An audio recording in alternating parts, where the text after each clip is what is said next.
Hi, my name is JT, and this is a story about a bit of obedience from my side. And how the story starts off is myself having a passion for playing field hockey. And in school, I joined a hockey club to enhance my game. And during 2002, I gave my heart to the Lord, and I really started with this journey of getting to know Jesus and sorting out my life. And as a young Christian, I started asking the question, Lord, what am I supposed to do and what am I supposed to mean in this club? As I engaged God about that, He just told me, just be a friend for the guys. Don't talk to the guys about anything. Just be a friend with them, for them, and talk to them with whatever they want to talk about. For a few years, I was thinking it was about 4 years that I played at the club. When things started to change in my life, and I realized that hockey isn't going to be the calling for my life always. I started off studying theology and going into ministry full time, and I didn't necessarily have the contact with certain guys in the club as I once had. So in January 2014, Mark, one of the guys that played with me at the club, phoned me up 6 years after we last spoken, and he asked me where do I go to church and what am I doing on Sunday evening, and I said, yeah, I'm going to be at church. And immediately I thought to myself, there's probably something really going on in his life. There's probably a crisis, and now he needs God to sort it out for him. So I was a bit skeptical hearing from him for the first time in 6 years. But when he came to church and I saw him there, I knew something was different in him. He was not the same Mark that I got to know at the club. There was something new in his heart, and there was a real hunger to seek God and really to get to know him. And that's how my Mark's story started off, this journey of discipleship. And I think he could probably tell you a bit more of what just happened in his life, and I can continue with the rest of my story. I grew up in a sporting family. I loved sport, but I also chose at a very young age field hockey. I grew up sort of in a Christian family, but it was more an idea than anything else.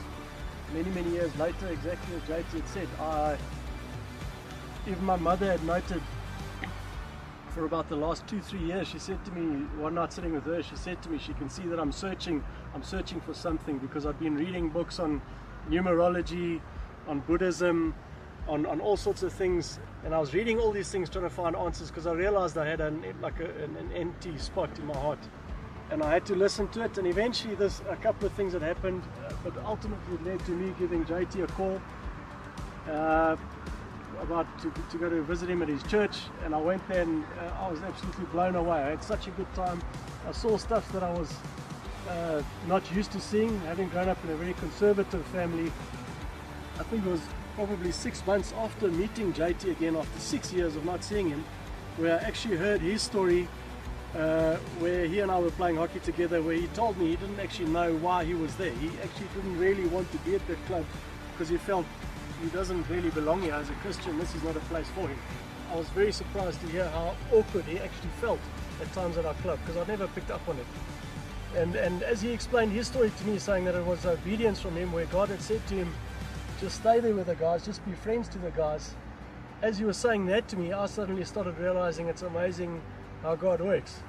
And we were just saying how, with my background, I very quickly would feel judged by Christians, and the minute someone would bring in the word Christianity, my doors would close, and I would almost get aggressive. And I can guarantee that had he not behaved that way 6 years ago, I would not have phoned him and asked where I should go to church. Yeah, that's actually where God spoke to me.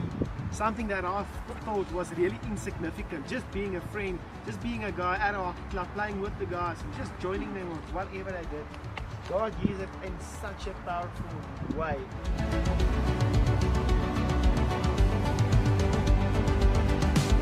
For me, one of the biggest lessons out of this, and I hope to remember it, and I try and remind myself of it, is how so often I might not have any clue why God is asking me to do something. For our story, rather, has given me it's like a calmness in my heart that when I get asked to do something, and I hope I get better at it, but now I don't actually have to ask why, and I don't have to sit and try and figure it out in my head. Why am I being asked to do this? Because I might never ever know why, but the fact is I don't need to know why. If He's asking me to do it, just do it, because He has a plan. It's not my plan, it's His.